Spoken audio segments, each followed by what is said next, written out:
Mä oon harrastanut on-ja-off-piirtämistä parisen vuotta, ja jostain syystä mulla on joku ihme fetissi viedellä Akuankan kansikuvia. Tämä saattaa toki johtua siitä, että mä oon kypsä aikuinen, kenellä lojuu akuankkoja joka paikassa. Kirjahylly, pöytä, sängyn alla, lattia, seinä, sängyn päällä, vaatekaappi, hamsterinkoppi. Koska mun tarkoitus on myös kehittää omaa hahmottelukykyä, mä en viedä kaikkea ihan täysin mallista.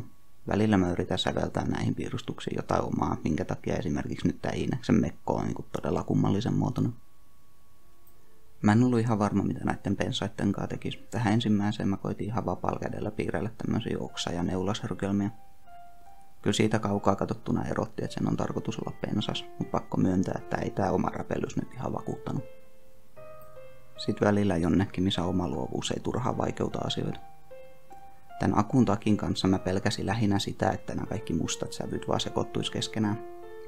Kuitenkin kun käytti täysin mustaa vaan tonne kaikkein tummimpiin kohtiin ja jätti tarpeeksi highlightia kangaspalojen reunaan, niin nämä takin muodot erottuu ihan hyvin. Sitten on toisen puskan vuoro. Tähän mä päätin, että mä käyn ottamassa mallikuva ja koitan piirtää ihan suoraan mallista tän. Mulla kävi tässä semmonen pieni accidentti, että siinä kohtaa kun tää puska oli valmis, niin mä huomasin, että mä olin mennyt mun malliin vasta about metrin alaspäin. Anyway, tää on mun mielestä paljon selkeämpi pensas kuin tuo mun omasta päästä repimä. Vaikka tää rakennus tässä taustalla on muistaakseni joku oopperatalo, mä päätin piirtää siitä aika vanha ja kulunen.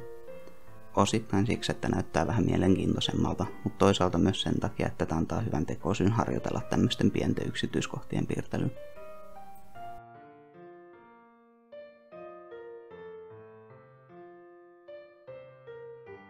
Sitten tää painajainen eli nurmikko ja asfaltti.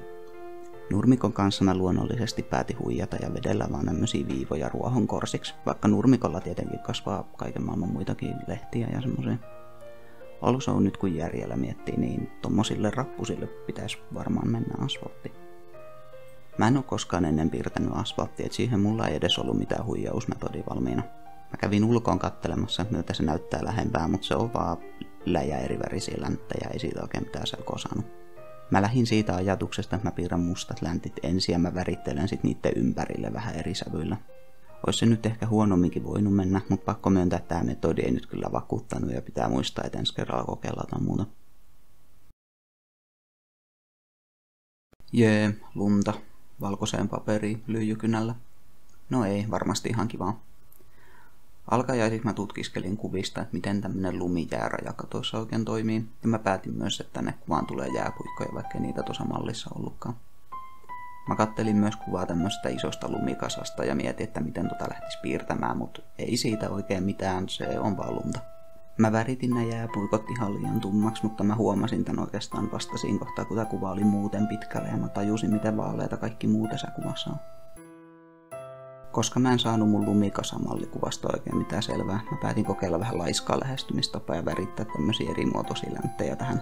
Tää on nyt tehty siinä uskossa, että tää hämää silmää luulemaan, että nämä läntit näyttää lumikasan muodostamilta varjoilta. Se toimii suuressa osassa tätä kuvaa mun mielestä ihan ok, mutta esimerkiksi toi kasa akun lapion alla näyttää tosi kummalliselta. Näitten lumeen painuneiden jälkien kanssa mä väritin niitten ympärille tommosen varjon. Sen idea on näyttää, että se jäljestä lähtenyt lumi on painunut sivuille ja muodostanut tommosen korkeamman reunan, eikä niin, että se lumi on vaan mystisesti painunut katon läpi. Tässä kohtaa mä totesin, että mun on pakko jossain kohtaa hankkia parempi valonlähde, kun en mä näe mun omia hahmottelun jälkiä. Hups. No, pojat saa vähän jyrkemmän mäen. Tässä kohtaa vois mainita, että jos joku ihmettelee, minkä takia mä peittelen tätä tämmöisellä toisella paperilla, niin se on vaan, että mä ranteen kanssa tuhrusta tätä paperia. Mä piirtelin nämä ankanpojat aika pitkälti suoraan mallista, vaikka kyllähän tälleen mäkeä laskiessa pitäisi olla kypärä päässä, niin kuin itelläkin on lapsena mäkeä laskiessa aina ollut.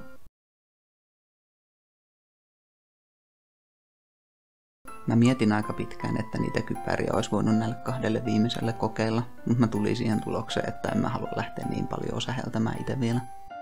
Tän viimeisen laudan kanssa mä päätin ottaa malliin mun skeittilaudan pohjasta. Ja luonnollisesti ihan vaan mun kiusaksi mun skeittilaudan pohjassa on teksti tämmöisellä todella rasittavalla roiskemaalifontilla. Vaikka mua alkuun ahdisti ajatus lumen piirtämisestä lyijykynällä, niin tää kuva meni mun mielestä ihan hyvin.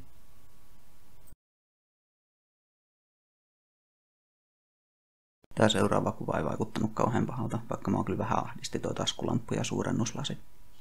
Mä päätin tässä kuvassa ottaa aika vapaat kädet noiden takkien kanssa.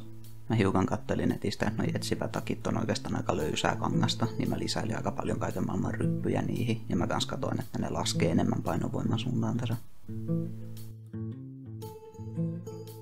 Mä en ollut yhtään varma, mitä mä haluan tän taskulampun valon kanssa tehdä, mutta ensimmäinen päähänpisto oli kokeilla tämmöistä vähän piirrettymäistä ratkaisua. Tää toimii ihan hyvin mun mielestä, mutta sen virheen mä nyt tietenkin tein, että tää taskulampun valo tässä ei vaikuta sen takana olevien asioiden näkyvyyteen, vaikka tietenkin eihän tommoset, vaikka toi akun tumma käsi, eihän sen kuulu tosta valon läpi noin selvästi näkyy. Koska aku on pääosin ton taskulampun takana, mä väritin sen aika tummaksi, koska silleen yleensä pimeys toimii. Tämä selitä. Semmonen ongelma mulla tuli tässä vastaan, että kun toi akun lamppu valaisee pojat takatapäin, niin tupu saa nyt epämuodostuneeseen päähän vielä tommosen todella häjyvarjon. Tää on ehkä karmivin kuva, mitä mä olen ikinä piirtänyt, mikä on vähän huolestuttavaa, koska tää on viaton ankanpoikainen ja mä olen yrittänyt kyllä piirtää oikeitakin kauhujuttuja. Näiden muiden ankanpoikien pää mä päätin nyt valaista edestäpäin jollain mysteerivalolla, mikä on tämän kuvan ulkopuolella. Sitten tää suurennuslasi, mistä mä en ollut oikein varma, mitä mä tämän kanssa tekisin. Mä päätin ottaa aika tämmöisen piirrettymäisen lähestymisen, ja tää mun mielestä näyttää ihan hyvältä. Tästä niinku selkeästi näkee, että se lasia ja että se suurentaa tota lupun silmää, mikä tarkoittaa mun ymmärtääkseni sitä, että tää pölö pitää sitä väärinpäin. On meillä siinä 10 tähden kenraali. Mun mielestä tää kuva meni hyvin, vaikka toi tupu on kyllä ehdottomasti sen näköinen, että se on syyllinen siihen rikokseen, mitä tässä tutkitaan. Sitten vielä viimeinen kuva. Tässä nyt on aika paljon kaikkea pientä ja maisemaa tuolla taustalla ja näin. Also perspektiivi, haloo. Vastoin kaikki ohjeita mä päätin taas aloittaa tällä ääriviivahahmottelulla, vaikka mun pitäisi varmaan alkaa pikkuhiljaa hankkiutua eroon tästä vasta. Seuraavaksi mä aloin värittämään tätä maisemaa tänne, ja jostain syystä mä päätin näihin pensaisiin piirtää yksittäisiä näkyviä lehtiä, mikä tarkoittaa näin kaukaa katsottuna varmaan sitä, että ne on aika mauttoman kokoisia. No jaa. Tuli kans todettua, että näiden naisten varjostaminen olisi ollut paljon helpompaa, jos ei ne olisi näin pikkusia. Mulla ei ollut mitään aiempaa kokemusta veden piirtämisestä, mutta tässä sitä oli nyt sen verran pieniä kohtia ja niin kaukaa, että tämmönen epämääräinen tuhrustaminen huijaa silmää kyllä ihan riittävän hyvin. Sitten on akuvuoro. Mä olin taas huolissani tästä, että on musta vaate, että mä vaan sotken kaikki nämä sävyt keskenään ja mitään varjoja ei pysty näkemään tästä. Sama juttu kuin silloin ekassa lehdessä sen takin kanssa, niin tämä toimii ihan hyvin, kun käytti sitä todellista mustaa vaan tonne tummimpiin kohtiin ja piti muuten ton kaavun tommosena tummaharmaana. Mä en oo ihan varma mikä se on, mutta musta tuntuu, että tää on yksi parhaiten onnistuneimpia akuja tässä. Jotenkin noi kasvotkin ja varsinkin silmät, siinä on just se ilme, mitä tässä kuvassa on haettu ja tää jotenkin meni mun mielestä hyvin. Koska tää on lyijykynäpiirustus eikä maalaus niin kuin tuossa alkuperäisessä mallissa, mä päätin ton pensseliä käden sijaan piirtää oman käden ja kynän tonne reunaan. Mä tein tän silleen, että mä otin mallia mun omasta kädestä ja kynästä samalla kun mä piirsin ja joo, se oli just niin kauheata kuin miltä se kuulostikin.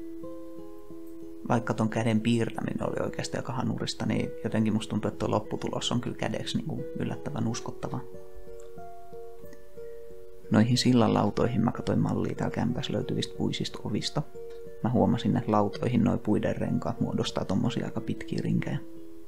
Ei nyt oo äkkiseltään mitään puista siltaa, missä vois käydä katsomassa, mutta jotenkin tuntuu, että se on varmaan about ton näköinen, mitä semmonen olisi. Sitten on vampyyrivuoro. En tiedä johtuko omasta epätoivoisesta yrityksestä korjata ton sillan kaiteen perspektiiviä, mutta jotenkin tästä vampyyristä tuli vähän tämmönen litteepäinen ja aika ilmeetön. En ole myöskään kauhean tyytyväinen, miltä nämä hiukset näyttää tässä, mutta pistetään nyt vähän verta suupieleen, kun Tämä loppumaisema, mikä tässä kuvassa on sen verran kaukana, että mä en yrittänyt sinne mitään yksityiskohtia tehdä, se on ihan vaan tämmöisellä tuhrustamisella. Tonne veteen mä jätin tommosia pieniä valkoisia aallonhuippuja näkymään, että se huijaa silmää aika hyvin. Sitten semmonen kitupiikkivinkki, että jos on kouluajalta jäänyt jotain kyniä, missä on terät mennyt rikki eikä niitä saa kunnolla terotettua, niin niitä voi ns. Tuhlata tämmöisiin isoihin mustiin läntteihin, niin ei kulu paremmat kynät. Pienen taivaanrannan maalaamisen jälkeen nyt mulla on 4. kuva valmis, enkä mä ole jäänyt julkaisupäivämääristä jälkeen kuin jonkun 11 kuukautta. Jei. Lattia sängyn päällä, seinällä, kaappaat, nääs. Siellä ei kyllä pitäisi olla.